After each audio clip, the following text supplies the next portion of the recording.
Hello everybody and welcome to OmniPoke, the channel that brings you guys everything Pokemon. I'm Jack and today I'm here with a brand new series. It's going to be a little series that I want to try and do every year from now on. It's going to be looking back across a season, looking at a specific archetype, how it has changed, how it has adapted, where lists started from the World Championships all the way through to almost the next World Championships, seeing how an archetype changes, and it felt like the best one to kick things off with was Mewtwo and Mew because there is such variety in the deck. And I thought there's no one better to talk about Mewtwo with me than Mr. Henry Brand. So, Henry, how you doing today? I'm going very well, thanks, Jack. Good. I feel like you've probably developed the most variety or been a brainchild of the most different, the most variety of different Mewtwo lists. At least you've got your World's winning list. We've got Ultimate, we've got Galaxy now, which has just sort of popped up out of nowhere. So I really wanted to get you on and talk about, basically in general, whilst we're looking through the season and how Mewtwo changes, how you looked at the different metas as well. So in general, the basics of the deck, Mewtwo's success essentially comes from its ability perfection. Having access to any GX you want, as well as actually a really strong GX attack of its own, really pushed a lot of boundaries with deck building. You could add almost any different attacker that we'd seen over the past 2 or 3 years of GXs, and really try and sort of build a box to be able to deal with any situation possible, whilst still having the space to tech for specific matchups. And I think that honestly makes it one of the strongest cards we've ever seen.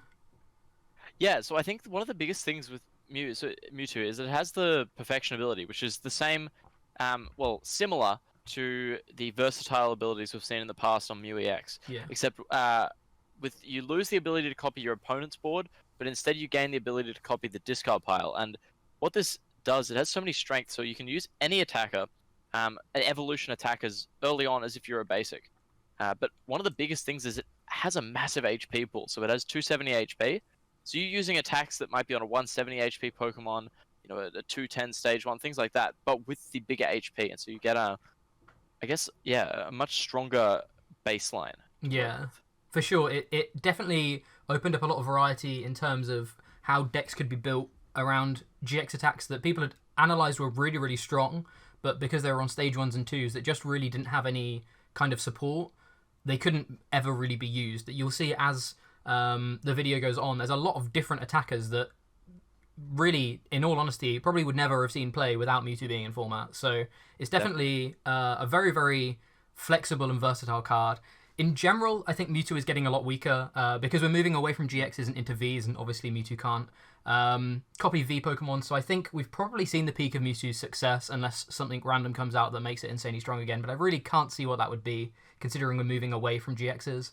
So I feel like we've seen the height of Mewtwo's success, but as we go through the video, I've included some stats that we'll kick off here, and you can really see that Mewtwo has dominated this season, in all honesty. It's had an insane amount of points, cash earnings, and top 8 appearances.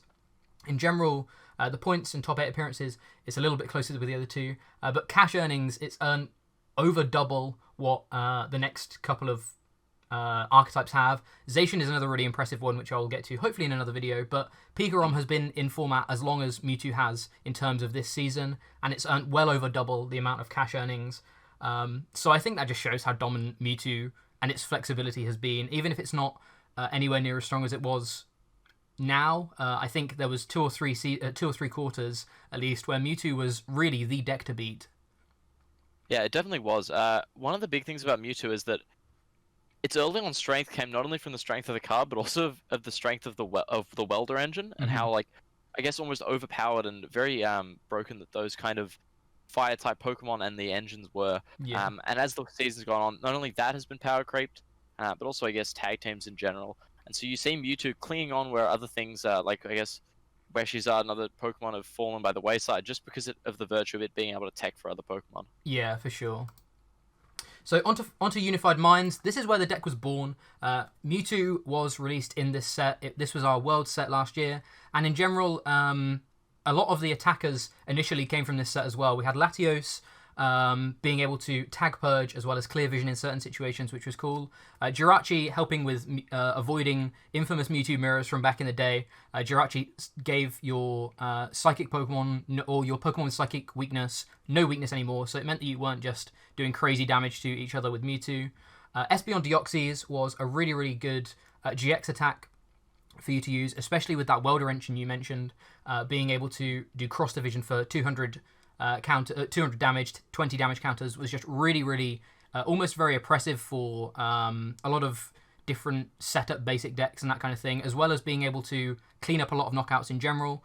And then Naganadel as well, having the 170 snipe, being able to pick off the Denes. It just felt like even just from Unified Minds alone, it already had a huge plethora of options, but then you were able to, as you say, look back at old attackers, things like Reshizard. Magcargo had never seen play before Worlds, but Magcargo was a very, very prominent feature in the Worlds lists for sure. Greninja GX was another one that even was a stage 2 that you could cheat out, but still had never seen play, but was included then for its really good shred attack. Cobalion GX and Dragonite GX, another 2 Pokemon that, again, probably wouldn't have seen much play without having the ability to just throw them all into one deck where you don't have to find your specific Pokemon. You just have one Mewtwo which can copy whatever attack you want at the time. It just showed immediately how strong Mewtwo variants could be. So going into Worlds... oh, sorry, Karen. No, yeah, definitely, just on that topic... going into Worlds, I think Mewtwo was the strongest deck I'd ever played leading up to a tournament. I'd gone in the most confident, by far, just by nature of how strong this card could be when it's figured out properly. Yeah, for sure. There was multiple sort of engines theorized going into Worlds as well. There was a lot of talk about the Welder engine, like you say, but also some early Japanese lists had actually run a Mina style engine, which was really interesting because instead of attaching 2 from the hand, you searched for a Fairy Energy from your deck and attached it. It was obviously a lot slower than Welder, but you didn't need to have as many combo pieces. So there was kind of a bit of a tug of war working out which way would be better, because Fire Energy led you into certain attackers, Fairy Energy led you into others. Which was going to be better? Was there going to be some kind of mishmash or whatever? So obviously there was huge potential there, but I think the difficulty for a lot of players was just working out even where to start with the deck building, because as we've said, there's so much versatility. What's your point one?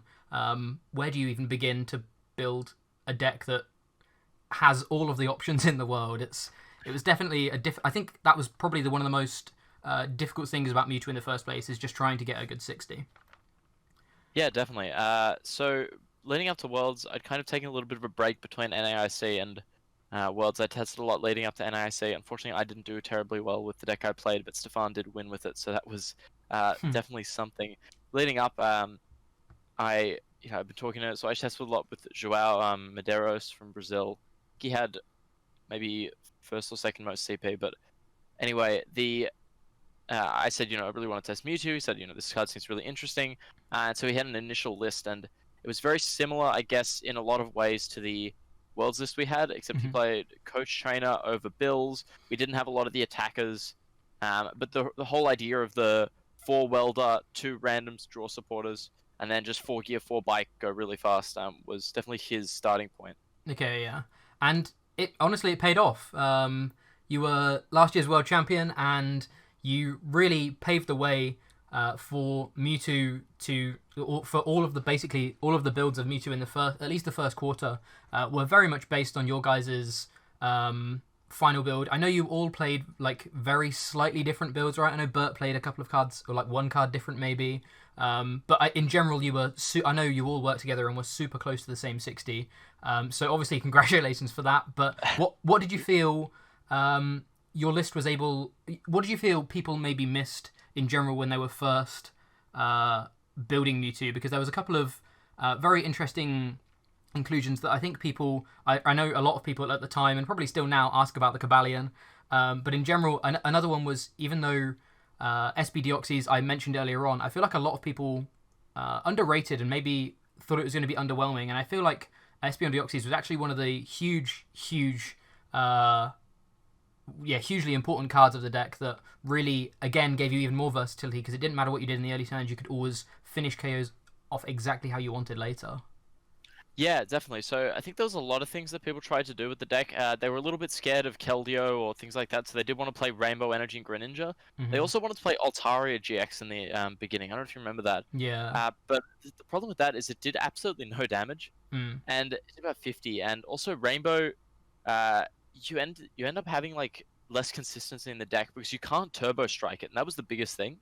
Yeah. Not being able to Turbo Strike like Rainbow was really bad, and so we wanted to just play Psychic Energy, and it felt so much like cleaner doing that. People, I guess, wanted way too many options in the deck. Hmm. But also, the big appeal for only basic energy was the fact that Magcargo could discard psychic energy to do more damage. Hmm. That was one of the Pokemon that a lot of people overlooked, and the Yeah. reason we originally went for it over Dragonite or something like that was that typically this will be your game-ending KO.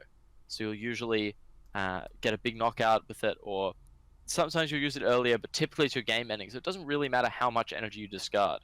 The biggest thing is that against Green's Reshizard, the matchup was really easy, except if they played Choice Helmet. Hmm. And if they played Choice Helmet, you could knock them out through with Dragonite. So we went for Magcargo. And Hmm. of course, um, Magcargo kind of did everything that the other big attackers hit. Like there was Blaziken GX, there was Cephalon GX, Magcargo, Dragonite. Did kind of everything that the others did, but a little bit worse. Hmm. The fact that it did all of those things and didn't have a damage cap was really good. Yeah, for But sure. one of the big things that people tried to do as well was they're like, okay, we need draw support in addition to Welder. So I saw people playing 4 Lily, and then I know some of the Australians were testing either 4 Pokegear or 4 Acrobike. But then we ended up just going with both of them and getting rid of the draw supporters. I think just like the streamlining it and using the strength of the Welder engine and Mewtwo, making it a bit cleaner was definitely the key. Yeah, definitely leaning into that Welder engine and just saying Welder is probably the best supporter we'd see at the time, one of the best supporters we'd seen ever. So let's just make sure we find our Welders, and the deck kind of functions off of the back of that. You mentioned Green's Reshizard, but you found a way around that kind of hurdle. Was there anything you were particularly afraid of going into the format, did you feel? You said how strong you felt the deck was leading into Worlds. Did you feel like you could handle yourself against almost anything, at least meta? It was just going to be surprise stuff that you randomly hadn't thought of, or was there anything in particular that you were afraid of? Yeah, so of course we had the benefit of only playing day 2, so we Hmm. got to scout everything on day 1. We saw a fair bit of Guardian get through, a lot Yeah. of Guardian actually, and then we also saw um, mainly Guardian. I guess we saw some Keldeo, but the theory was that okay, only a couple made it through day 1. They played again, that's fine. There's enough counters. People are going to play like other stuff. We didn't think it was that good, Hmm. and it would take way too much to change the deck to actually beat it. Right. So we Okay. just ignored that. Yeah. And then with Guardian, we put back Reshizard in the deck because it was good anyway, but it was really good against Guardian, and we played the Marshadow as well for Power Plant. But aside from that, we're like, it's fine. We saw the Firebox deck Hmm. um, on day 1, and we thought about it a bunch. We didn't build it and test it, but we realized, okay, if they draw perfectly, we're going to lose to them. Hmm. Um, but if they don't, then we're probably going to win because we'll run them over. Like they need to not miss a beat. Hmm. And we can attack much easier. So yeah, going in, we were very confident in like the bulk of the main matchups. Malamar felt very good because at the time they didn't play Latios for Clear Vision or Tag Purge, and so you just eventually build up to Cross Division. Of course, you have the Exodia against them as well, where you just like turn 1 Welder attach, turn 2 Welder attach, Cross Divide, Yeah. go next. So Yeah. yeah, no, we felt very confident in general. That was definitely, I think one thing, like I say, that people really almost underestimated was how quickly you could drop 20 counters on your opponent's board, and actually how devastating that was, because it's 6 energy and 200 damage is not great for 6 energy, but because it was so flexible, it meant it dealt with, like you say, different specific targets where you wanted them, spreading to 3 Inkays, even like the Pidgeotto deck that the DDG guys played. I guess naturally you felt quite favoured against, because as long as you could find your cross divide, you really just like were able to cripple their engine early enough to probably then have enough time to win the rest of the game in general. So I would imagine even seeing that, as because that was kind of, that and Guardian were kind of the surprise decks of last year's Worlds. I would imagine you felt quite confident against those kind of evolving matchups anyway. Yeah, and we were also confident in the fact that we're playing Mewtwo and Mew. This is the first tournament. No one knows what to expect. No one knows the list. No one knows what attackers can be played. Where no one knows our limits and everything, which was a huge advantage. And The other thing with the deck as well is that you didn't have to do Welder every turn to win. You can Turbo Strike, you can play a bit slower, you don't need to draw that well. But when you do draw that well, you're going to win every single game. Yeah, for sure. And that was definitely what happened to me, for sure. I think I played on stream and got judged and just drew like Welder 2 Fire. I'm like, okay. Yeah. So yeah, Espeon, like I said, Espeon Deoxys I feel like was a little bit underrepresented. A lot of people didn't really see its potential, but the versatility was really unlocked with your Welder engine, just like you say, leaning into that Welder, finding Welder every turn, and just putting pressure on based on 4 or 5 different attackers that just had answers to everything. But there were actually a variety of lists that did well at Worlds. We were saying just before we started recording that Worlds was probably Mewtwo's like peak of variety, because this was where no one had any idea, no one had anything to base anything off of. So people really were starting from scratch and building 60 cards, whereas as time goes on, you base your Mewtwo and in general deck lists off of other successful lists. But this was the first tournament we had with Mewtwo outside of Japan, so there are a lot of different lists do well. There was another one that made top 8. This was actually very, very similar to, like you say, the Firebox lists, because it ran 16 Fire Energy, along with a couple of Psychics just for access to a couple of other attacks, things like SP and Deoxys, as I say, even having access to Mew and Mewtwo if you need it. Leading into a Hapu engine, rather than, like you say, the Acrobikes and Pokegears, fully putting pressure on the Welders. Going for Hapu, I think Hapu was an okay engine, but I didn't like it as much as I initially thought I would in the deck, because it was great for thinning attackers. It was really, really good for that, but other than that, it didn't really accelerate your energy attachments. It didn't really particularly accelerate your game plan, other than just getting down to the bottom of your deck. So Hapu, to me, when I was initially testing, felt really underwhelming, because it felt like outside of just getting attackers in the bin, it didn't do much. I don't know whether you ever tested Hapu in your lists over like the builds or anything. What we did, which is the thing I like to do commonly, is we played Bills, and then every time we played the Bills, we thought, okay, if this was Hapu, would it be better or worse? Mm-hmm. And every single time we were like, okay, no, we do not want it to be Hapu, largely because of Custom Catcher. Right. Okay. And things like Switch and Custom Catcher, you need to play much higher counts of these cards if you're going to play Hapu, or you just need to not play Custom Catcher, obviously. Mm-hmm. But Ryota, I think, Ryota's list was really interesting in the sense that it almost went for a Firebox style game plan, where it goes like, Hapu will get rid of a lot of your energies, and so you go for one big knockout early, typically on a tag team, and then you go for maybe a massive like power burner late game from Flareon. Yeah. And also the extra fire lets you accelerate with Flareon's first attack as well. Mm-hmm. Yeah, it was definitely it was kind of a cross between your guys' Worlds list and then the Firebox list that the Limitless guys played, kind of mashing them both together. There's a huge energy count, and just instead of the Victini Prism, they were building around the Flareon. But yeah, it was definitely very interesting. Another interesting list was the top 32 list. This was what Robin played. I know after the event, I listened to one of the Limitless podcasts, and Robin said basically he was on Firebox almost exclusively until the night before, after he'd been testing Mewtwo the whole time, but in general he just saw the potential in Mewtwo and couldn't really say no to it. And again, this feels like a real mishmash of those two, of your guys' list and the Firebox list, because again, it's a really high energy count, 11 fires and 5 psychics. And again, like you say, being able to just have lots of access to energy to be able to use these so important attacks, to be able to just deal with a variety of different situations.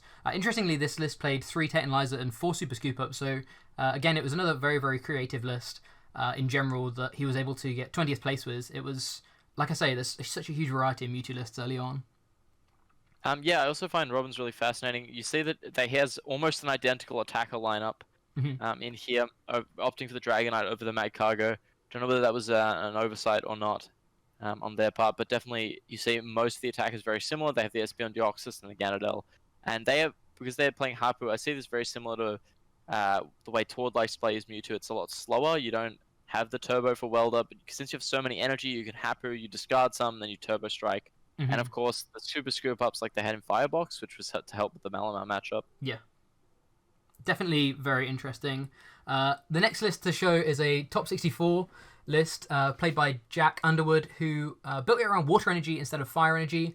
I think in general, the water energy or the water build was definitely talked about in comparison to the Mina and Welder build, but in general, because your acceleration was based on a stage 2 rather than Mina or Welder, which were just supporters, I think a lot of people wrote this off a lot quicker than the other two builds, Mina and Welder. But obviously this one, as you can see, I believe he grinded through from day one as well, and from what I know, from what I've found online, he played almost the exact same 60 on day one as well. So obviously the 60 worked well for him. Again, you can already see, because we're building around water energy instead of fire energy, there's 4 or 5 different attackers in here that you wouldn't have in any other Welder deck. And again, that just really leans into how versatile Mewtwo is. Yeah, so you see, Jack Underwood was actually an Australian player, so I know him, and he did quite well with this. He was very happy. He likes playing his more interesting, I guess, lesser expected decks. Mm-hmm. But this is very interesting. You see, it does have the Turbo Strike, and even though it is playing a Stage 2 engine, and it has the option to attack with the Blastoise itself, it does have Turbo Strike. So even if you don't get the Blastoise set up on turn 2, maybe even turn 3, you can still kind of play the game, and at least do something until you get that set up. Yeah, for sure. And the Wake engine was another really, really interesting engine, because you could discard energy for your Solgaleo's Turbo Strike to be able to set up, as well as finding your, your Rare Candy Blastoise, your whatever you needed, your specific attackers for whichever matchup you were needing. It's definitely a very, very interesting list, and probably one of my... I never really tried this, but I really wish I had, because it definitely looks like it's got a lot of options. Finally, the top 128 list. This is very, very similar to your guys' list, but it was a rainbow energy based build rather than a full basic energy build. They also played the coach trainers, like you mentioned, where you initially started, as well as that Altaria that you picked up on earlier on. I feel like this was probably this is the list that I think had the most variety of attackers. They've got the double Greninja in there as well. So in general, they leaned into, instead of the psychic energy, the rainbow energy, and just trying to have a plethora of attackers if they could, in general, for a load of different matchups. Things like Bright Tone, Altaria, and both Greninjas in general had definitely been discussed a lot, so none of them were a particular surprise, but all of them in one deck was definitely a very, very sort of strong way of trying to do everything. Also, interestingly, they played Danny played the 2 custom catchers as well, which is pretty wild, but I guess with the amount of sniping you have... Oh, no, they don't... Oh, yeah, they do play the Ganondorf. I missed it up there. You don't necessarily need them, even though I feel like custom catcher was hugely important in this format, because it was basically... Whilst it was fairly unreliable Gust, it was actually some of the most important Gust we had in the format. Yeah, it could absolutely swing games playing the custom catchers. Even if it was less consistent, it could just be so potent. It also even just has consistency signs that will save you. This is one of the things where you can highlight almost one of the traps sometimes with Mewtwo. I feel like it's very easy to get carried away with how many options you can have, which I know personally I've definitely am guilty of that. But at the same time, you always have to remember consistency, and that was I guess definitely one of the things you can say potentially may struggle with this list. However, it does have many ways to play the game, so there is its appeals. Yeah, the lower Dedenne count is kind of counteracted by a higher supporter count in general, choosing judges over stamps as well to act as pseudo draw support. So in general, like you say, it's just a very different way of building the list, leaning into different options for draw instead. Following on from Worlds, it was pretty clear that Mewtwo was going to be a top tier archetype, and in general, Hidden Fates brought a great new option to the deck. Family Zard, for 4 energy, had the Flare Blitz GX attack, which just did 300. No text, just did 300, but that was insane, in all honesty. It meant that you could turn 2 300, other tag teams. It meant that, I think, even more than ever, it was really important to go first in this format, because if you're able to get... There was no way to get 4 energy on turn 1, but there was a plethora of ways to get 4 energy on turn 2, because you had 2 turns to find the Welder. So I think Family Zard was a really, really big breakthrough. In general, it was also sort of forced to, with the success of Guardian, like you say, it was forced to at least answer or think about an answer to Psychic Charm and Ability Charm and those kind of things that the Guardians were teching in for various matchups. So in general, it was kind of important to think about those, even if it was decided against teching for them. You had to at least acknowledge them at that point, for sure.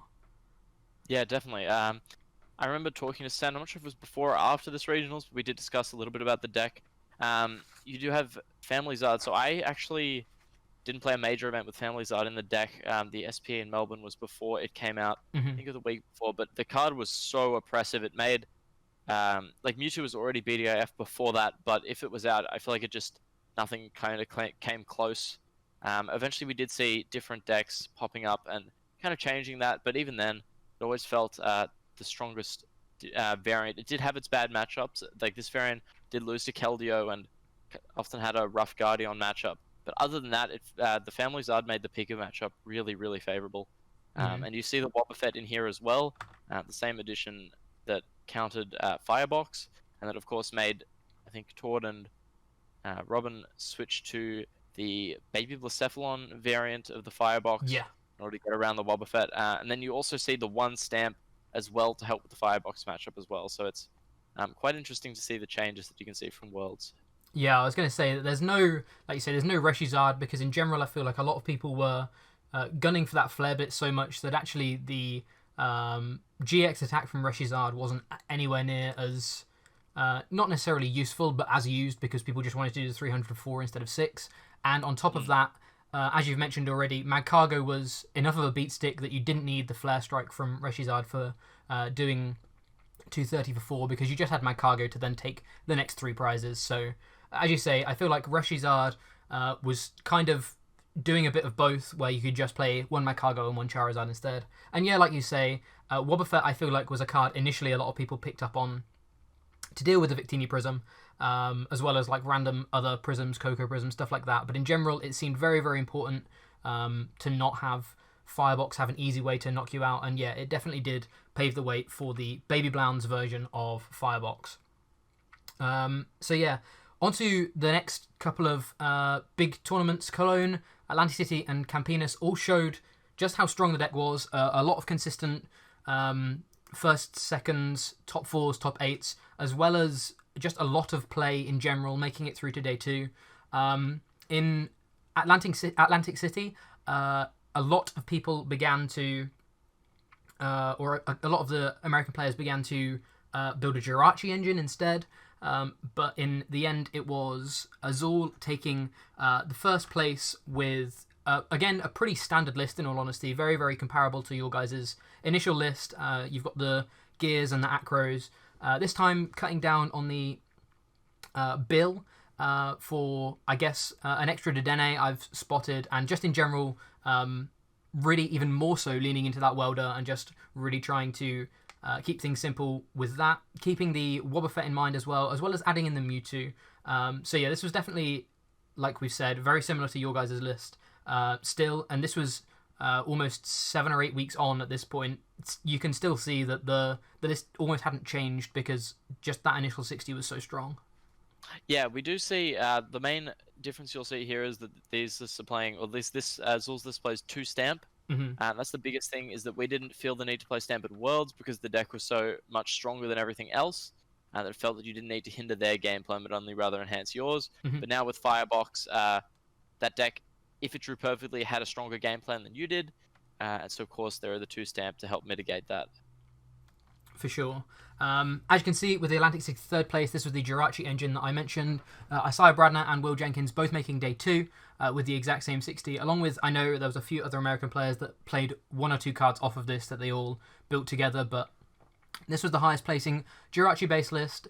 In general, cutting a couple of corners, so to speak, with things like Mewtwo counts, things like Acrobat counts, stuff like that, in favour of adding in this Jirachi package to maybe help out against other people's stamps, as long as just having another way of trying to find welder. In general, the Jirachis could find other trainers, but they didn't dig as deep as the Pokegears, so I feel like they were kind of comparable, but in general, did similar things. Jirachi was maybe gave you more options, but in general dug less for the welder on the turns you need it. And in general, I think that could have been more painful. I didn't play much of the Jirachi-based build in this format, so I can't say too much about which I preferred, but I don't know whether you tried out the Jirachi-based build after you saw it do well over in Atlantic City. We tried Jirachi a little bit before Worlds. The problem is that if you don't start Jirachi, it's very, very difficult to find it because you don't play any search. You get very little use out of it. We didn't find it terribly great. It also sometimes messed up your prize trade. You wanted to force them to go through 2 Mewtwo, but if they could go through a Jirachi on turn 1, then they can go Mewtwo and Dedenne to win the game. It definitely has its merits. I guess it's better stamp protection than our list had, but the deck, you thin the deck so much with Giant Hearth and Cherish Ball and Acrobike that it didn't felt like too much of an issue for us, at least. Fair enough. And then finally, the more, I guess, spicy list in general was the same weekend. Tord was able to take down the Cologne Regionals with a 2-2 Shedinja, which was really interesting. Outside of that, the other Pokemon are pretty similar to the sort of standard Mewtwo lists. Opting for the double Solgaleo, which I know is something, as well as the 4 Dedenne, is something that Tord has always stuck by in all of his Mewtwo lists. He's always played 4 Dedenne and 2 Solgaleo, and I know he's actually cut to 3 Mewtwo before he's cut to 3 Dedenne before, so I know they're very, very Tord sort of hallmarks, but in general, he added in this really weird, well, not weird, but really creative 2-2 Shedinja line, and I remember talking to him at the event, basically saying, why make people go through 2 Mewtwo's when you can make them go through 3? And you know, there's nothing much wrong with that. Obviously, if you're making your Mewtwo's give up 2, it means they still have to go through 2 and a Dedenne. It means the Dedenne doesn't just win them the game. So it's kind of, as long as you can get these Shedinjas online, it was definitely really, really interesting for being able to force more resources out of your opponent. And as you say, the deck was so strong that I guess even sometimes the longer the game went on, the stronger the deck got because there was just more and more attackers you had access to, things like that. So yeah, it was definitely a very, very interesting list that I think not many people were expecting, and it really, really surprised people, and obviously did really, really well for him. Absolutely. So in general, Unified Minds, as I say, was where the deck was born. And the final stats, even though it's only it only falls in the 3rd place for the best deck by points of this format, I think in general that's because of Pikarom and the Firebox Reshiram and Charizard tag team's representation. I feel like both of those decks were a lot more people's go-to because Mewtwo had a higher skill ceiling, was a bit more expensive as well, and in general, I think was, like I say, harder to play. That I think it's actually kind of underrepresented in this best deck by points thing, because I think it was definitely one of the best decks, if not the best deck in format, despite Pikachu and Pikarom and Reshizard having more points in general. I feel like, personally, it's fair to say Mewtwo was easily as strong as both of those. It just felt like it was the amount of play it saw that meant that it earned less points in general. Yeah, it took a very long time for people to kind of pick up the deck and really gel with it. And even then, a lot of people didn't. They felt like they were, I guess, drawing bad. They're not hitting the welds every turn and not knowing how to play out of that. And also, before Family Zard came out, people did undervalue the strength of the deck. But when Family Zard came out, it was very, I guess, simpler to play. You just go welder, you attach, do 300. Yeah. So it definitely started to see more play after that, as well as people as it got stronger with the release of that card as well. For sure. So we had Cosmic Eclipse release and a variety of new attackers, as well as sort of issues came for the deck, as well as a really, really good new engine. Lopuff was an interesting attacking option. It was one that the deck had to be a little bit scared of, as well as one that the deck could use as an incredibly strong option as well. The Tag Call package was honestly pretty revolutionary for tag team decks in general, but it meant that you were able to build your deck in such a way that you had even more ball search cards as well as outs for very specific supporters, but it turned out those supporters that you could find were so good for getting random pieces in your deck to be able to build up Mewtwo combos. The Tag Call engine was a really, really strong package.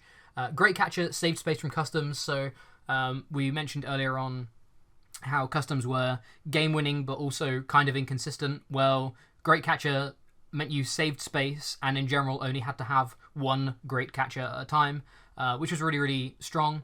In general, Rainbow Energy builds, as you'll see as we go through, become more and more prevalent, and Keldeo was probably the biggest headache out of anything because ADP meant that Keldeo was now in a top tier archetype in a more than one card count. It was a 2 to 3 of in a tier 1 deck.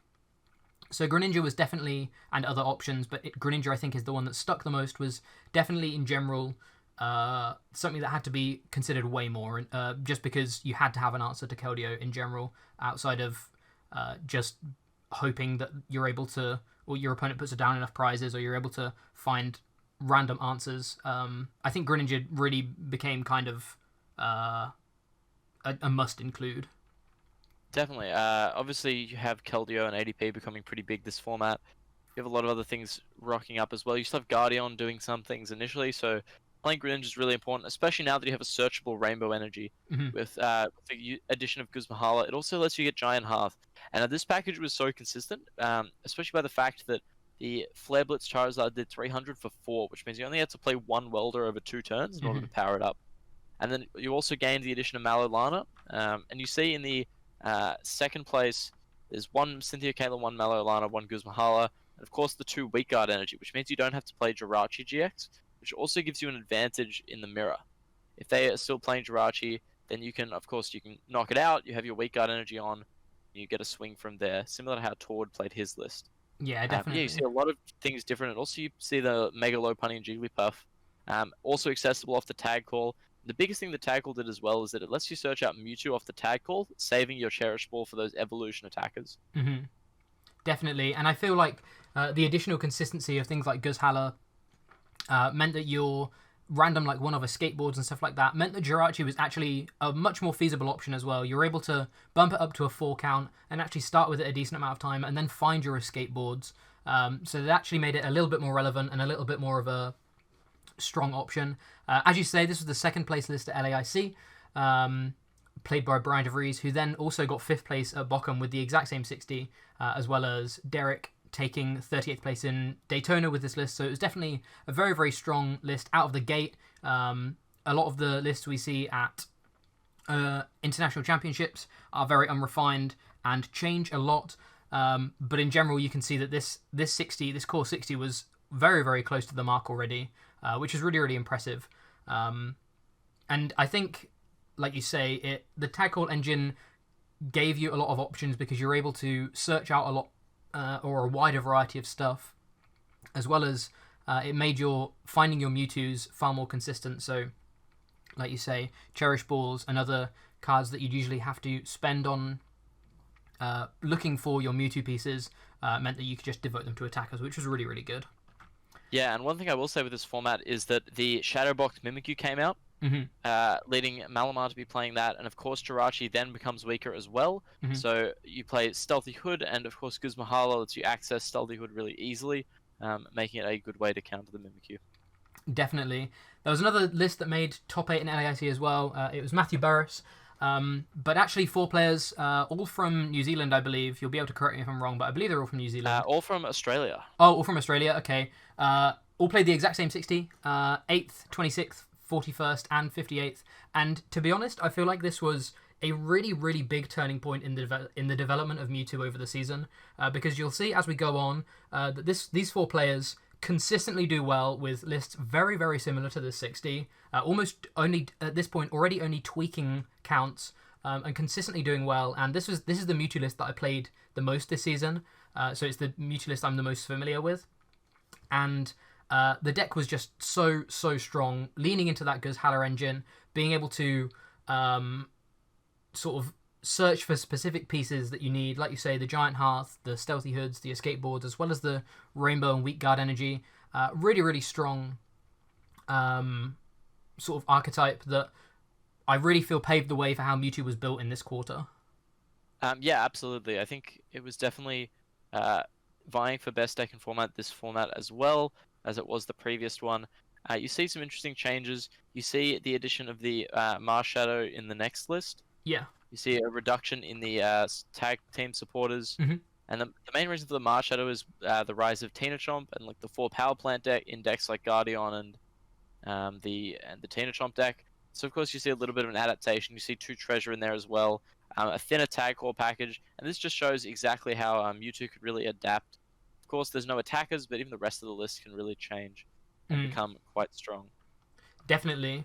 So, like you say, it really proved itself to be one of the best decks in this format. Probably, again, one of the, if not the best deck in format in general. There were 23 placements across events in Daytona and San Diego, which were still fairly evenly split between the Rainbow Energy build that saw success in top 8 compared to the sort of basic energy build that made it all the way to the final. It was fairly evenly split to begin with.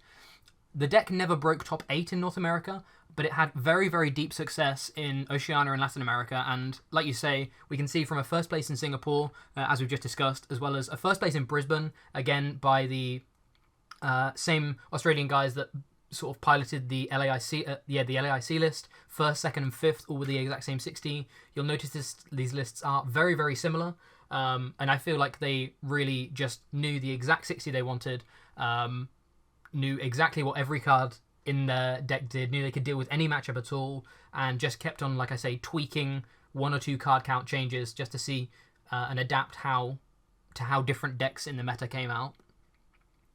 For sure. And then finally in Kuala Lumpur, again, you can see that Brent and Jack, as well as Sean, all making day 2 with the list. Brent taking first and Jack taking fourth. This was the list that I This was the list that I built and played for Bochum as well. And as you can see, Angelo, as well as myself, I think I was 1 card different from this list. Made day 2 in Bochum as well. So this just felt like Mewtwo was, in this format at least, at its peak with this kind of Rainbow Energy build, which was really, really interesting. And more results began to show that Mewtwo was just easily the deck to beat. It was one of the best decks in format, if not the best deck. And I think, in general, like I say, it was the strongest it could be. There were another 5 top 8s across Bochum and Peru, with more and more placements worldwide. In Japan, Sword and Shield had just come out, and Mewtwo Malamar was beginning to see a rise in play with the release of Mani, as well as the change in supporter rules, and a couple of other factors. And interestingly, ahead of time, Mewtwo took another 2 first places. One with just a normal welder build, as we've been mentioning, but one with a Malamar build, which was really, really interesting. There was also another second place list. So Malamar translated over to here before we even had all of the options that the Malamar list in Japan had. Why do you think that was? This is really interesting. I think I guess, not fully paying attention to the game at the time, probably having a month sabbatical, but I wasn't sure the surge of this. I think people saw how strong it was going in Japan, and I think, given that the SPA was a smaller event, I think that Danny did just try out something here. Yeah. The deck, however, did have its merits. It definitely had a strong Mewtwo matchup because it can play its own Shadow Box, and it can use these, I guess, non-Mewtwo attackers. It also has access to Tag Purge, and non-tag team attackers, so it felt quite good into the Mewtwo matchup, which I think was a big thing. As you say, it was a very powerful top-tier deck, and I think being able to beat that quite comfortably was always a good thing. Yeah, definitely. It was very interesting to see, because a lot of the time, when we see lists do well in Japan, it's almost always because of a new card coming out that we don't have in the Western side of the game. So it was really interesting to me to see people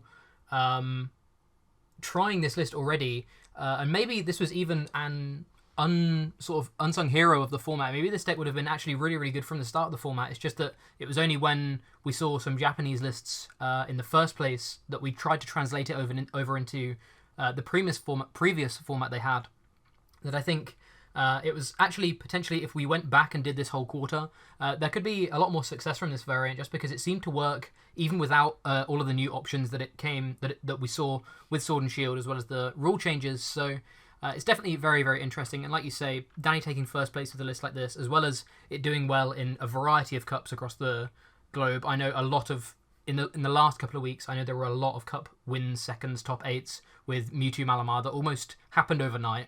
It was like Danny played the list, and then the next week almost everyone picked up the list and was like, well, we know how to play Welder Mewtwo, let's try the Malamar variant and see what happens, which is very, very interesting. Yeah, it definitely had I'd argue, a pretty stronger matchup spread. However, I feel that it did lack some of the consistency due to the kind of mishmash of a Malamar package and a Mewtwo package, which you'll see in the next iteration of the deck as well. Yeah, for sure. I think the stats, if anything, boast how good Mewtwo was in this format, though. It was the best deck by points, and by a fairly convincing margin. You can see that ADP and Mewtwo were head and shoulders above any other deck in this format, and I feel like they were basically toe-to-toe for this whole quarter. It was, do you want to play ADP Keldeo or do you want to play Mewtwo? And in general, they were like the two really strong tier 1 decks, with Mewtwo edging out on points in the end. I think it's very easy to say that this was the best deck in the format for the Cosmic Eclipse meta, just because of the amount of success we saw it winning. I think it was 4 or 5 different events alone, outside of then just a huge amount of top 8 placements, a huge amount of day 2 placements. So yeah, I think Mewtwo was definitely the deck to beat, like you say, going into or coming out from the Cosmic Eclipse meta. 100%. Onto Sword and Shield, and the Sword and Shield was probably, or the rule changes were kind of brutal for Mewtwo, because it meant you couldn't Welder turn 1 into Welder turn 2 and do a lot of the 6 energy attacks. It did mean you could still get the Family's Art attack, which kind of meant it didn't matter as much, but it meant things like the turn 2 Espeon Deoxys just wasn't possible anymore, which was I was going to say a shame, maybe not a shame, but it definitely meant that the sort of mindset behind some of these attackers really had to be reconsidered. But at the same time, Quick Ball and Research added a lot of speed and consistency to Welder builds. A couple of Research for the turns you're not Weldering, as well as Quick Ball being able to search out another way to search out your Mewtwo's, as well as some of your other obscure attackers, which, like you say, then saved space for being able to Cherish Ball for the other things that you couldn't search, which is really, really interesting. As well as Marnie coming in and paving the way for the actual controlling Malamar-based build that we'd seen do well in Japan. This was the list that, or this was the variant that in general people were expecting to come over. It just came over, like I say, a couple of weeks early. But Marnie was the big thing that I think really boasted a big boost in Malamar Mewtwo's success. But it was actually a Welder list that took first place in OCIC, which was really interesting. The Limitless guys, Nico, Tord, Medi, and I believe one of the other Limitless guys played it today too. I know they were almost evenly split between half of them playing Welder Box Mewtwo and half of them playing ADP Zacian. But it turned out that the Welder Mewtwo list that they built was really, really good for the event. It had the control package to deal with a lot of the control archetypes that people were really, really hyping. It had, like I say, just the Quick Ball plus Cherish Ball meant that there was more consistency for finding your basics. As you mentioned earlier on, we now had a way to find Jirachi, which made the Jirachi engine way better. Yeah, it was definitely very, really interesting. It's one of the ways they actually allowed them to play Jirachi and made the deck, I guess, more consistent. Also made it a better way to find Great Catcher and Reset Stamp. Mm-hmm. And also Quick Ball was an extra way to discard attackers, meaning you didn't always have to, I guess, burn your hand away with Dedenne, play a bit more conservatively. It was just really good in general. More outs to Dedenne, more outs to discarding your Pokemon.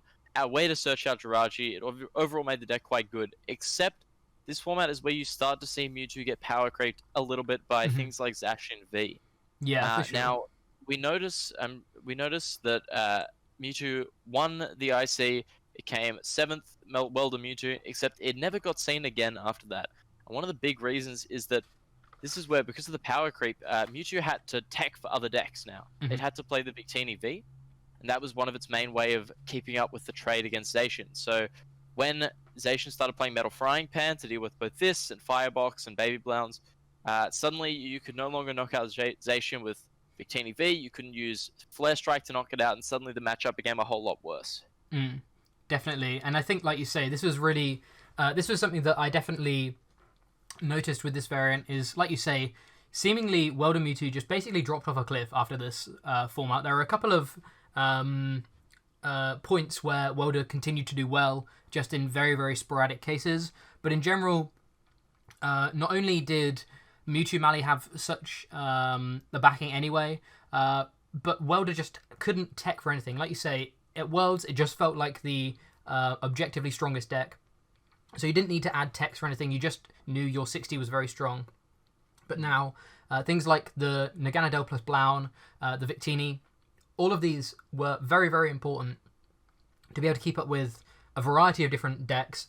And in general, when those decks teched for your techs, Mewtwo was really at a loss, like you say. So it was definitely very interesting to see it win an IC to then almost fall off a cliff, for sure. There was also a top 32 list with the Mewtwo Malamar based engine. This is a lot more close to how Japanese lists played it, being able to run research plus Mani count to be able to find your Malamar pieces, as well as Mani and control the hand a little bit. Access to things like Gengar Mimikyu and Trevnoir, as we've already mentioned, were really, really strong, as well as Pedro playing the Naganadel plus Blown for the control matchups as well. I feel that like this was... Mewtwo was in a very, very strange spot for OCIC. Like we said, Welder was like the winner and then dropped, and I feel like Malamar Mewtwo started off really, really underrepresented, at least in day 2 performances. But as the format went on and lists were refined, it quickly became a very, very potent archetype in the format that people really had to think about. Definitely. This is one of the decks that actually had a better ADPization matchup than people initially gave it credit for. And also, it was similar to other Mewtwo variants, how people didn't quite, I guess, gel with it very well early on. And it does have its intricacies. It has some interesting game plans. You don't always do the same thing, so it can be quite tricky to play. That being said, it does have some inherent inconsistency flaws, combining, again, the Stage 1 line and a Mewtwo package. But it is very powerful in terms of just the sheer amount of ways it can play the game. Mm-hmm. And I think a lot of people early on tunneled into Mahani plus Nightwatch as the main strategy of the deck. That is just one of the many game plans you can pull off.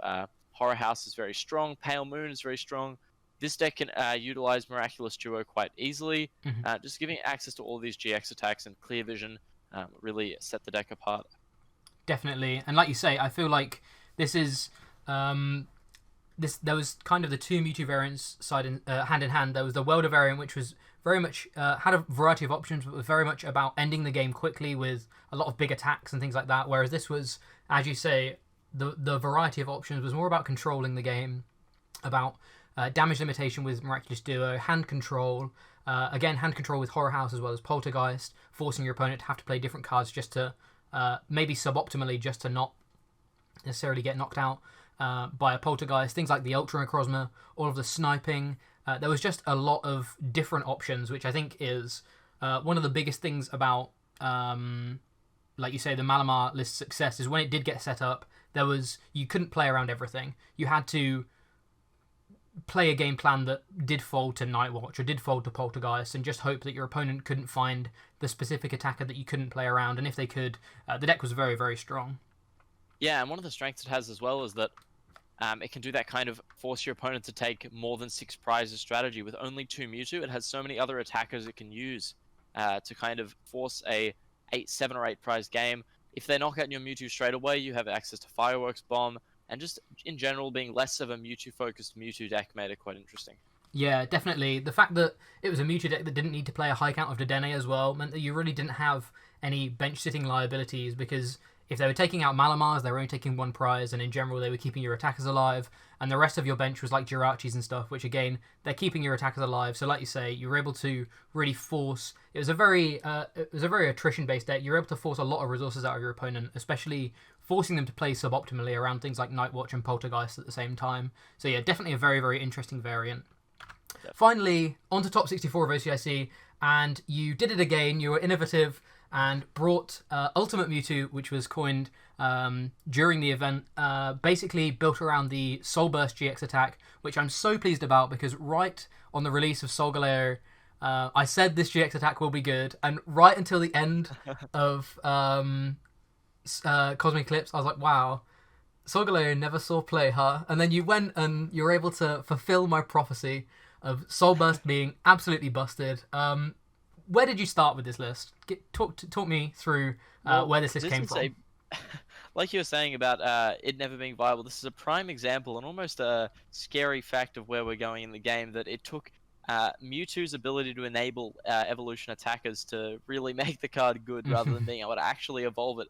Where did I start? So I had the people were talking about Soul Burst in general, and with the turn 1 rule change, it became very weird to decide whether you go first or second.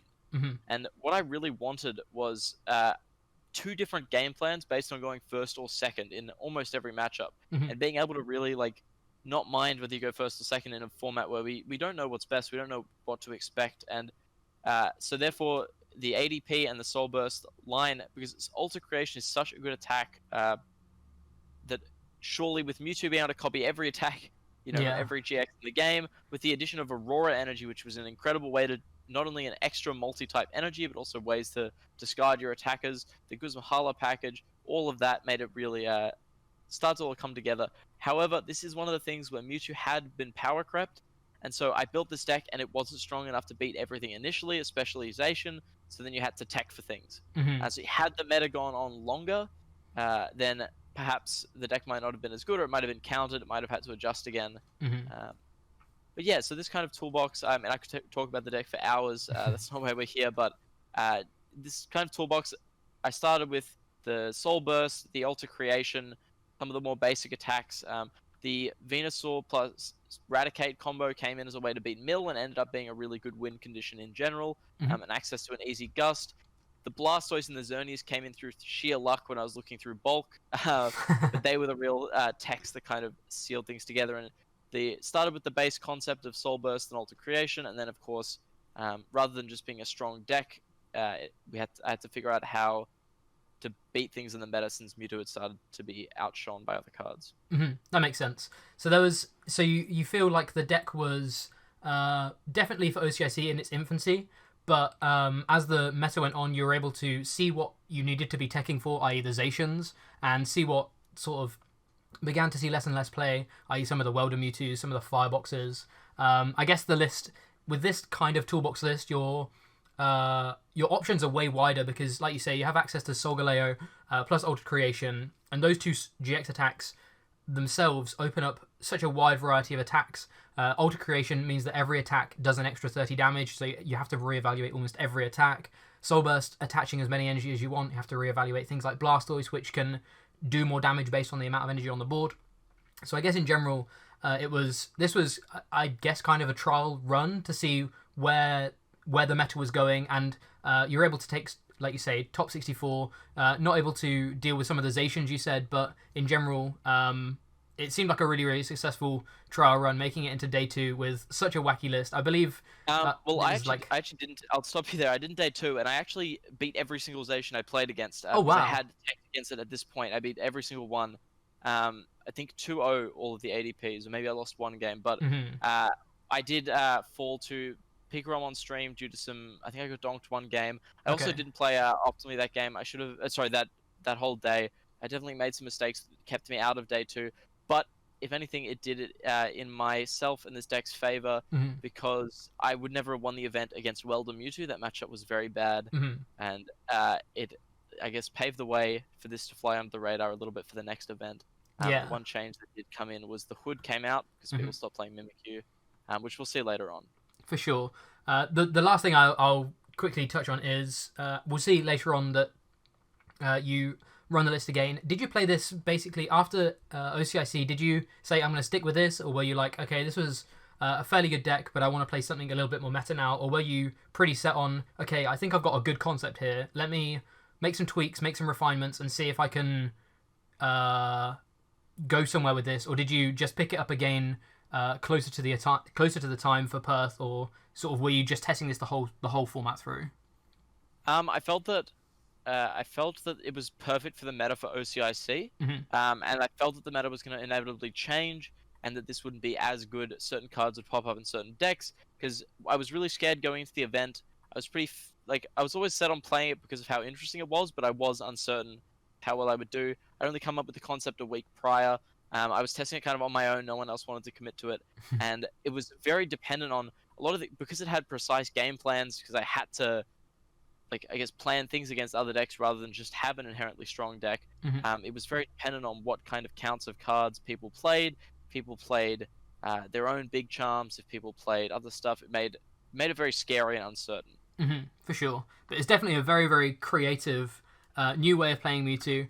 And as you'll see throughout the format, despite the early successes of Welder Mewtwo, ADP Zacian, as you say, basically just power crept Welder Mewtwo. The 300 didn't matter as much because they were able to one-shot your Mewtwo's just as quickly, but in general, they were taking extra prizes. The deck was super... ADPization was super consistent, so in general, I feel like you say, World of Mewtwo began to get power crept. There were a handful of placements in general, and we'll get to a couple in a moment, but the only success, which we'll see again in a moment, it was your Ultimate Mewtwo list, as well as a couple of other top fours around. There was a top four placement from Rahul playing a World of variant again, notably including the Muck. I believe, from what I remember reading, this was mainly for Obstagoon. Obstagoon was a deck that I think a lot of people underestimated, and it really, really saw a lot of success at OCIC. I think a lot of people wrote it off as just a bit of a meme control-y deck, and it ended up making a very, very notable few placements throughout day 2. So the Muck was included for that, but in general, the lists were pretty simple, still with that control package, as well as just the pretty standard welder-based engine. I think this is almost 60 cards similar to Nico's list, just adding in more of an option for the Obstagoon list, which obviously their previous list did not have. Yeah, and I believe this was the week after the IC, if not the second week after, and this was before we'd had any more majors, so the format was still very much in its infancy, and so the results of the IC will play heavily in people's minds rather than, say, the next result or the next innovation. For sure. Third place Guatemala was a Malamar-based list. Malamar saw a little bit of an increase in play. As we've mentioned, Welder took a pretty big tumble, as well as Malamar beginning to rise more and more in general. The Malamar list, interestingly, Malamar lists never actually took down an event. It was actually the pre-Sword and Shield Malamar lists that did the best of the Malamar variants, which is very, very bizarre. But yeah, definitely, as we've mentioned, a really, really interesting kind of mashup between the Stage 1 package and the Mewtwo package. Playing the Ditto lent that you could lent itself to being able to play stuff like Alolan Persian, which was really interesting. But in general, like I say, Welder Mewtwo went down, Mewtwo Malamar went up. Except for, and neither took an event down, but you were able to take down Perth with another variant of the Ultimate Mewtwo. Did you say there was only one change? Yeah, the only change was I added Zigzagoon over the Stealthy Hood, so everyone had stopped playing Shadowbox Mimikyu. There wasn't too much of a need for it, and the biggest issue with the deck had become if people played Metal Frying Pan or Big Charm for the Zacian, you could not knock it out in one hit with Desert Hurricane. And so the Zigzagoon got exactly over that and made it fit quite nicely. Perfect. Was there anything that you felt you wanted to change more? Obviously, this was one of the last tournaments we had before all of the events were shut down because of obviously the worldwide pandemic. Do you think you would have continued to play this throughout the season, or were you pretty sure this was the deck's peak?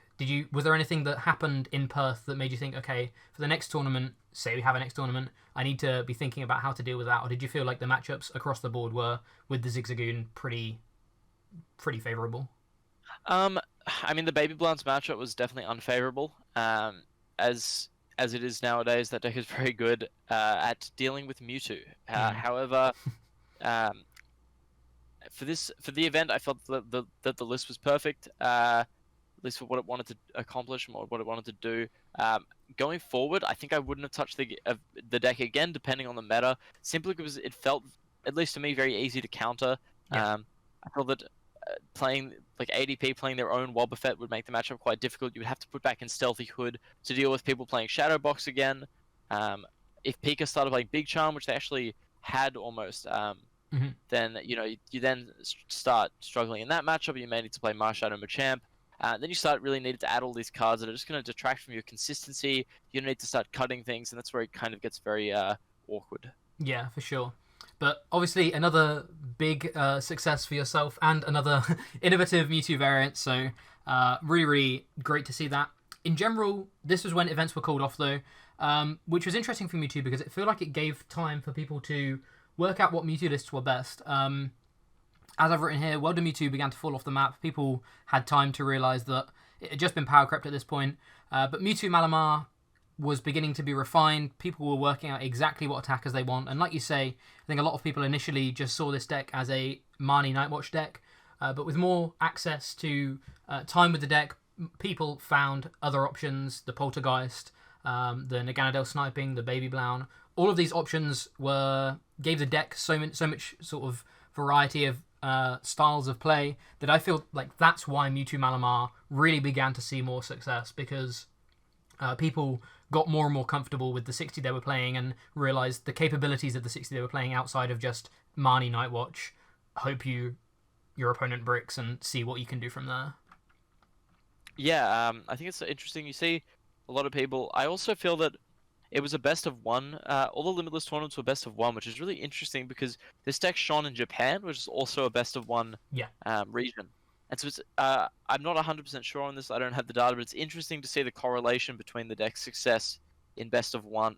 And it's interesting also to see the Japanese players' success in the Limitless Online Qualifier as well. So they must be doing something that we are not in best of one. Yeah, there may be more merit to best of one than people give credit for, because a lot of people just absolutely hate best of one because it feels like there's a wider array of variants and you feel worse when you dead draw a low roll and stuff like that. But as you can see, it wasn't until the Qualifier 2 that Mewtwo Malamar made a big impact. But in general, in both Qualifiers 1 and 2, which were the last big events for the Sword and Shield meta, these were around 150 people making Day 2, which was obviously a larger percentage than usual. But even so, Mewtwo Malamar was a huge, huge factor in those events. It never quite reached the levels of ADPization, but in general, it was a very, very strong contender. And like you say, the best of one format that these tournaments were played in definitely lent itself to the deck for things like Horror House and Nightwatch being more painful if you dead draw, because you don't even get a second go sometimes. You can be Horror House into Nightwatch. Also, with the amount of options that the deck has, making it best of one means that your opponent might not know which strategy you're going to go for. And until you actually do it, they won't be able to adapt until the next game, but there's no next game. And so I feel like that's one of the deck's strengths in best of one as well. Definitely. The other notable point was the Limitless tournaments were open deck list, but there was so little space in Mewtwo Malamar lists.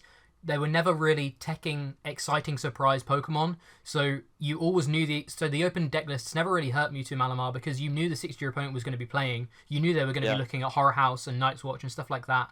And there was you gained very, very little information from seeing their deck list prior to the game, because it all depended on what happened with those Horror House and Nightwatch and Poltergeist turns, things like that. So yeah, definitely the Limitless events really, really leaned into how good the Malamar list could be, and it took second place in the second one, so you can definitely see that was the case. In general, the final stats, you can see that Zacian absolutely dominated this meta, and everyone knows it, and everyone who played in this meta knows how good ADP Zacian was in general. But Mewtwo was pretty consistently holding the fort for the rest of the decks. It was a whole 150 points above mill variants, which were another very, very popular archetype at the time. And in general, again, I feel like Mewtwo was somewhat underrepresented because, in general, you have to look at these stats with kind of a pinch of salt, because the stats are very different to how they would have been given a regular season, because obviously events stopped, and then we had two big events where things like ADPization and Mewtwo Malamar were perhaps stronger than in best of three situations. But in general, I still think it was a pretty dominant deck, and I feel like this was, unfortunately, Mewtwo's real last hurrah, because as you'll see, as we get into the Rebel Clash format, a big scary dragon came out for Mewtwo, and unfortunately, despite people really, really trying to find answers for Dragapult, I think Dragapult really put a nail in the coffin of Mewtwo. Yeah, absolutely. It made it very difficult to deal with Dragapult, as a lot of decks, there is a way for the Soul Burst kind of Mewtwo decks to deal with it. However, it is quite card intensive. You have to hit the Stealthy Hood on the Sableye Tyranitar, and then Soul Burst to that, and then you'll win the matchup. But that is still quite a fair bit to ask for, on top of Baby Bloun's getting stronger, and a lot of other decks gaining different things. Combozation popping up, proving, I guess, a similar way that ADP would want to win a game, except without giving up a 3-prize Pokemon and wasting a turn. And Dragapult in general just having so much health and hitting for weakness really put the nail in the coffin of a lot of Mewtwo decks. Definitely. Like you said earlier on, it felt like this was another instance where Mewtwo was just kind of outscaled, and sort of you could really see the power creep because things like Pikarom got faster, so they were also able to put a lot more pressure for Mewtwo variants. Things like Dragapult, huge HP. It meant that the 300 families that attack was nowhere near as good anymore because you actually weren't knocking things out guaranteed. There were VMAXs that lived, and sometimes other attackers, things like Zacian, things like Pikarom, were able to knock you out just as quickly, and they didn't have to use their GX attacks. So they still had that really key option, especially Pikarom at least, really had that key option of not being sort of confined to one style of play, whereas Mewtwo basically had to hit the families out attack with the Welder variant. To be fair, there was an interesting Welder variant take 23rd place in the third Limitless qualifier.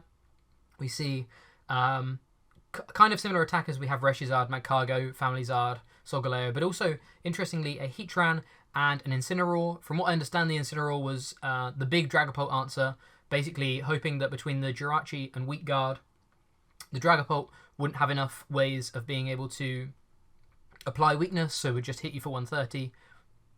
And then you would be able to use the Incineroar's GX attack to take out a Dragapult, and then hopefully during the rest of the game take out things like Dedenne and Jirachi. So this was the most successful Welder list we saw.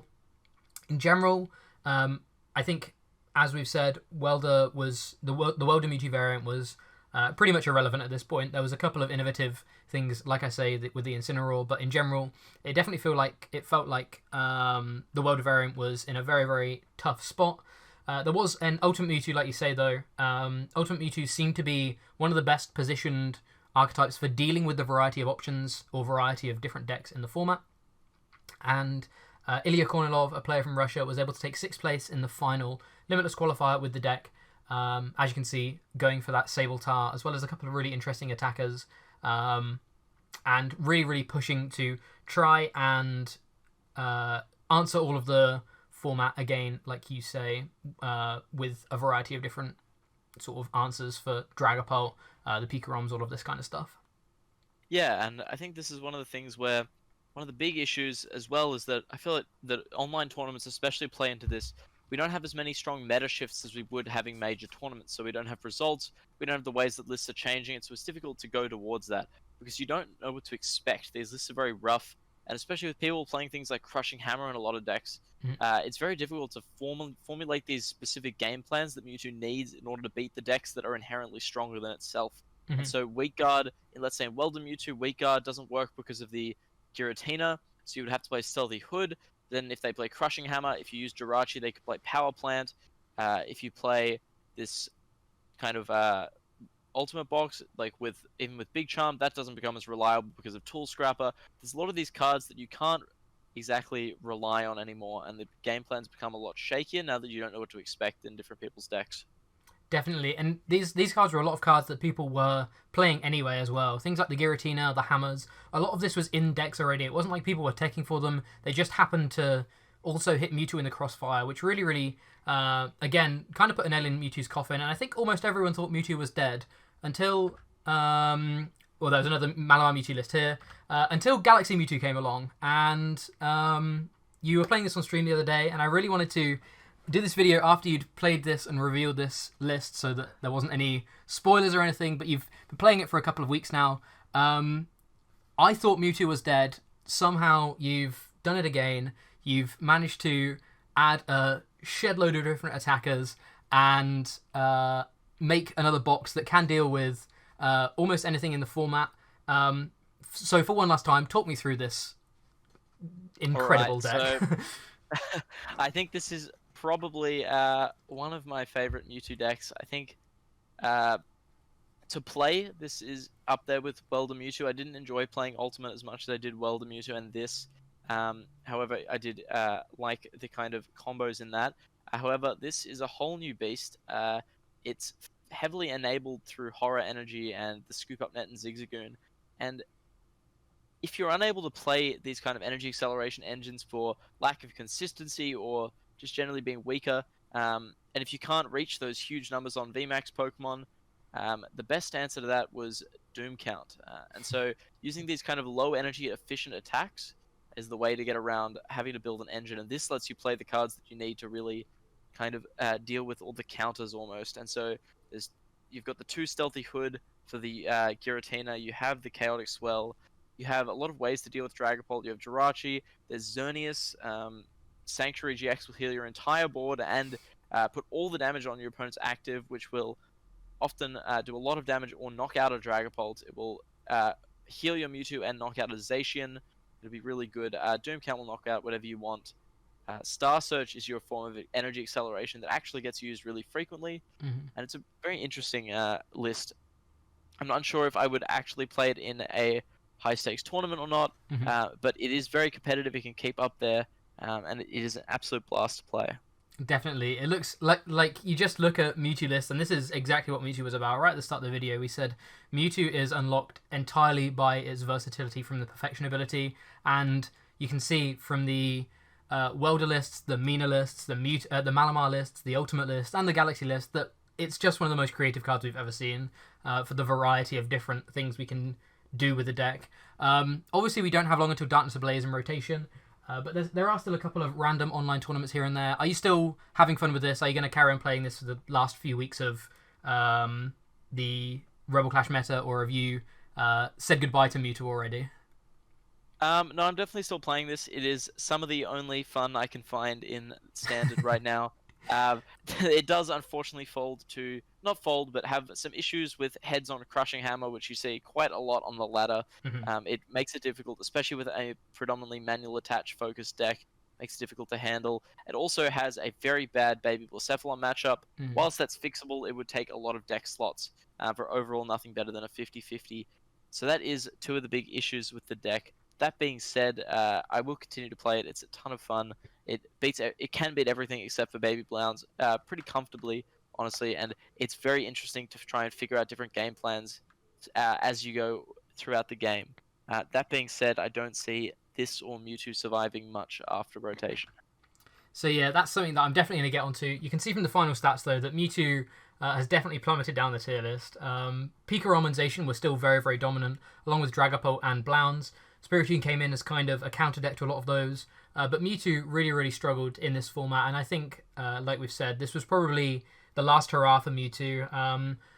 Getting onto where will Mewtwo go next, I think in general, Mewtwo is one of the decks hurt the most by this rotation. Ultimate Mewtwo and Malamar Mewtwo both rotate entirely because we do Soul Burst and Malamar, so they don't exist anymore. Galaxy Mewtwo loses a couple of cards, but they are very, very prominent attackers, things like Yveltal and Xerneas. As you mentioned, are some of the only ways the deck actually has of knocking out these VMAX Pokemon. And we look like we're moving towards more of a VMAX meta, so those kind of attacks are even more important, and we're losing both of the very big options for that. Welded Mewtwo keeps a couple of things, but it does lose Magcargo and Turbo Strike, so in general, it's another variant that probably has to be overhauled from scratch, and we need to find, if any way at all, a way of building Mewtwo that isn't anything we've seen so far. But it looks like Mewtwo is really, really hurt by this rotation. Absolutely. It loses so many crucial attackers in every deck, basically. The list that I've been playing recently, it loses the Yveltal, it loses the Xerneas, which is huge. In Welder Mewtwo, it'll lose the Turbo Strike. It will lose... Ultimate will lose Soul Burst. Welder loses Magcargo. I think you can kind of see just how Solgaleo was really Mewtwo's best friend throughout this year of Pokemon. Definitely. And it's sad to see all these cards go. If the deck is to survive, I can't personally see how it is. With Edonatus coming out that will one-shot your Pokemon, you can't really do too much to it. The only way I could see the deck working is through some scoop-up net Zigzagoon engine in order to reach that 320 with Flare Blitz. But even then, getting over the second big VMAX Pokemon seems like an issue.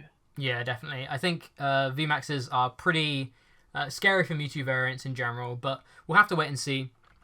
In general, it's been an absolute blast talking to you today, Henry. It's been a really, really long video. Hopefully people have managed to stay till the end. We've managed to go through basically Mewtwo and all its iterations throughout the format. So before I sign off, feel free to do any shout-outs, anything like that. Yeah, thanks so much for having me on. I hope everyone has enjoyed some insight into Mewtwo. I encourage you to check out and try the Galaxy Mewtwo, as we've called it, deck. It's a ton of fun. If you want to learn a little bit more about how to play it, I play it pretty frequently over on Twitch. I'm sure the link will be somewhere. Come Yes. check that out, or give it a try yourself, see if you can figure it out. Yeah. Definitely, it's a lot of fun. I have played it myself, and yeah, Henry started streaming over on Twitch, so his Twitch is on there as well as his Twitter as well. As always, you can find myself and Joe over on Team OmniPoke on Twitch and OmniPoke on Facebook and Twitter. Let me know down below what you think of this series. It's a completely new series that we haven't done anything like before, but it's something that I thought of a few weeks ago and really wanted to get into motion, especially before rotation. If people like this series, there are a couple of decks, a couple of other archetypes I want to do before rotation, notably things like Firebox, ADP, and Zacian variants, and Pikarom. That's all dependent on you guys, though. If you guys like this kind of content, this discussion kind of content, please let us know down below. Make sure you go and check out Henry. His link will be the first link in the description over on his Twitch. So I believe you stream fairly frequently in the weeks, sort of time. It's sort of midday for the Europeans, but I believe you're streaming fairly frequently at the moment. Yeah, I am. I do 2 different times. One catering for the nighttime of US, and one catering for Europe and that kind of time zone. So should be live pretty often. Perfect. Like I say, I will leave that link down in the description. But other than that, thank you very much, Henry, for joining me today. And Thanks. thank you very much for watching, everyone. I've been Jack for OmniPoke, and I look forward to seeing you guys in another video soon.